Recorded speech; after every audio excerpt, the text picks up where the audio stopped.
Salut à tous et bienvenue dans Chez vous. C'est notre dernier épisode consacré à la commune de Bousset. Et pour finir, on vous emmène découvrir le moulin d'Aubigeon. Alors il faut savoir que grâce à sa proximité avec la Sèvre nantaise, Bousset compte 7 moulins. Et celui d'Aubigeon est intéressant puisqu'il produit en fait de l'électricité. Alors c'est André Mouillet, qui est un passionné, qui a décidé de remettre l'électricité dans son moulin. Justement, il nous attend pour nous faire découvrir ce lieu. Bonjour André. Bonjour Claire. Nous sommes devant le moulin d'Aubigeon. C'est un moulin qui a plusieurs siècles. Ce qui est intéressant, c'est que dès 1574, il y a une trace d'un site hydraulique ici. Voilà. En 1574, il a été monté le premier moulin qui était monté par une famille Limousin à l'époque. D'accord. Et qui ont été pendant plusieurs générations, puisque jusqu'en 1925. Ça a été exploité par la famille Limousin. D'accord. Alors après, il y a eu 2 autres moulins de montée à l'emplacement ici, parce que forcément dans la famille Limousin, il y a eu cousins, les familles s'agrandissaient. D'accord. Et ils étaient 3 Limousins exploitants. Ok. Il y avait la famille Jean-Baptiste Limousin, la famille Isidore Limousin et la famille Charles Limousin. D'accord. Oui. Et donc les 3 moulins ont été rassemblés en une seule minoterie par le dernier de la maison Limousin qui l'exploitait.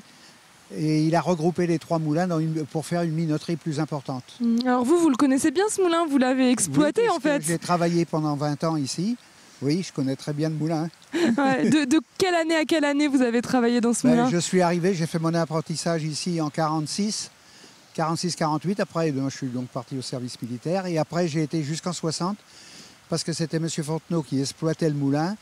Et on a arrêté le moulin en 60. D'accord. En 60.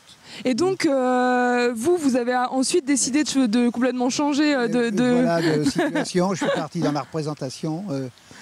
Et puis après, je suis donc revenu. Enfin, on était toujours basé à Bousset. D'accord. J'ai toujours été basé à Bousset. Et après, donc, ma femme a racheté le moulin en 79. Oui. Ok. Oui. Et ce moulin, il faisait de la farine, Voilà, de la farine, oui. C'était un moulin. C'était un des plus importants du département, puisque quand il y a eu le contingentement des moulins en 1935, il était en 10e position sur 150 moulins qu'il y avait dans le département à peu près à l'époque. Et en 60, quand on a arrêté, on était en 7e position départementale. Oui.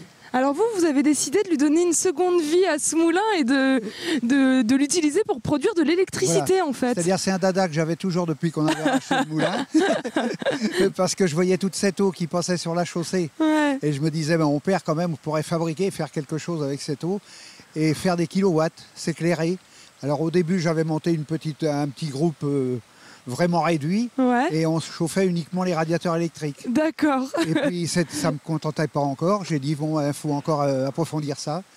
Et après, donc c'est pas vieux, puisque ça fera 2 ans à la fin de l'année qu'on a commencé à vendre à l'EDF. D'accord. On a pris un contrat avec EDF et on a refait l'installation pour produire au même titre, le même courant que produit EDF, parce qu'il fallait des normes de production, puisqu'on renvoie directement sur les lignes de haute tension du D'accord. Oui, oui. Très bien. Alors là, André, on va aller rentrer à l'intérieur justement pour que vous nous montriez comment ça marche. D'accord. À l'intérieur. On va aller voir déjà le moteur hydraulique. C'est ça, exactement. Allez, c'est parti, je vous suis.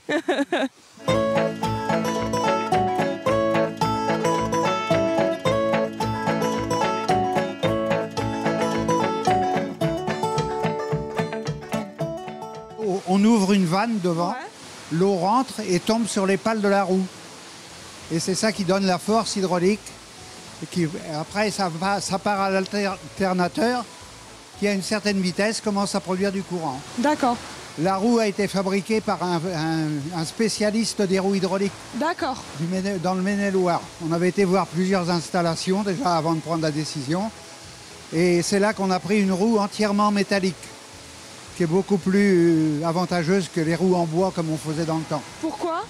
Parce que les roues en bois, quand on les arrêtait à un moment, vous savez, comme c'était du bois, elles séchaient dans la partie haute, ouais. Elles restaient dans l'eau dans la partie basse, et quand on remettait en route, elles avaient un certain ballon avant de reprendre leur vitesse normale. Alors que là, avec une roue entièrement métallique, il n'y a pas de problème, on arrête, on remet en route, ça ne varie pas sur la vitesse de la roue.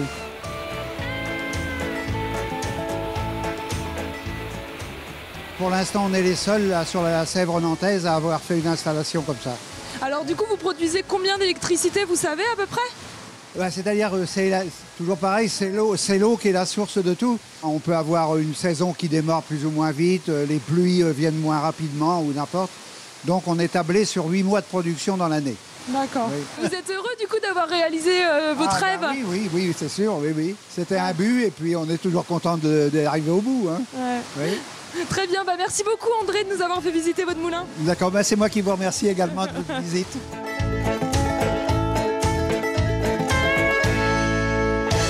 Chez vous à Bousset, c'est déjà fini, mais on se retrouve la semaine prochaine pour de nouvelles aventures. D'ici là, portez-vous bien, passez un excellent week-end et surtout, ne zappez pas.